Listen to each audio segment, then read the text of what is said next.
నా మనవి. సినీ పరిశ్రమ అనేది నిర్మాతతోనే మొదలైంది.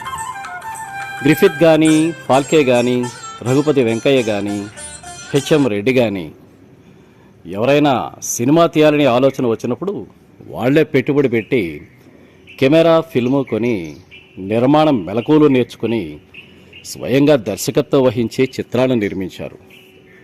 ఒక విధంగా నిర్మాతలే తొలి దర్శకులు అని కూడా అనవచ్చు. మన దేశం ప్రపంచంలోనే అత్యధికంగా చలనచిత్రాలు నిర్మించే దేశం. మన రాష్ట్రం భారతదేశంలోనే అత్యధికంగా చిత్రాలు నిర్మించే రాష్ట్రం. చిత్ర పరిశ్రమలో నటీనటులకు కానీ, సాంకేతిక నిపుణులకు కానీ, రచయితలకు కానీ కొదవలేదు. నిర్మాతలే అవసరం. నిర్మాత ఉంటేనే పరిశ్రమకు మనుగడ. అయితే ఈరోజు చిత్ర నిర్మాతలుగా ఎందరో అనుభవం లేని వాళ్ళు, అవగాహన లేని వాళ్ళు ఈ పరిశ్రమకు వస్తున్నారు. వాళ్లకు సినిమా నిర్మాణం గురించి కనీస పరిజ్ఞానం ఉండడం ఎంతో అవసరం. అదే ఈ పుస్తకం ముఖ్యోద్దేశం. ఇందులో పొందుపరిచిన విషయ పరిజ్ఞానంతో మరిన్ని విషయాన్ని స్వానుభవంతో తెలుసుకుంటారని భావిస్తాను. రచయిత చలనచిత్ర నిర్మాత, ఫిలిం ప్రొడ్యూసర్. పరిచయం. చలనచిత్ర పరిశ్రమలో నిర్మాతతే ప్రథమ స్థానం.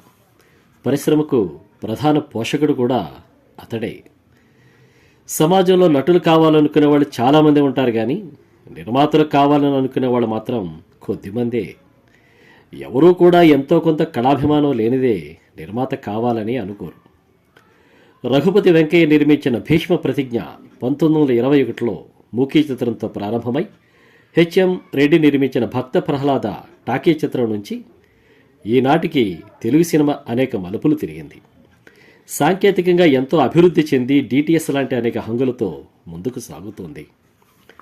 సినిమా అనేది అత్యంత శక్తివంతమైన సమాచార సాధనమని, ఇది ప్రజలకు ఉపయోగపడాలని పండిట్ జవహర్లాల్ నెహ్రూ గారు 1955లోనే భావించారు. సినిమా అనేది రెండు వైపులా పదునమన కత్తి లాంటిది. దీనివల్ల సమాజంలో మంచి జరగవచ్చు, చెడు జరగవచ్చు. కనుక సినిమా నిర్మాతకు వ్యాపార దృష్టితో పాటు సామాజిక బాధ్యత కూడా ఉండాలి. అనేక వ్యాపారాలు ఉండగా చిత్ర నిర్మాణం చేపట్టడానికి ఎన్నో కారణాలు ఉంటాయి. అవి: 1. సులభంగా గుర్తింపు వచ్చే అవకాశం ఉండడం.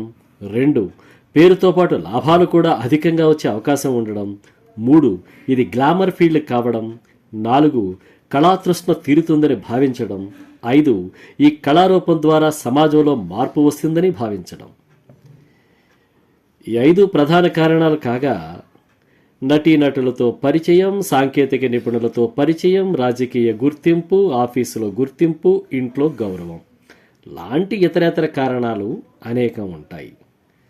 సాధారణంగా నిర్మాతలుగా సినీ రంగానికి వచ్చేవారు 5 రకాలుగా ఉంటారు.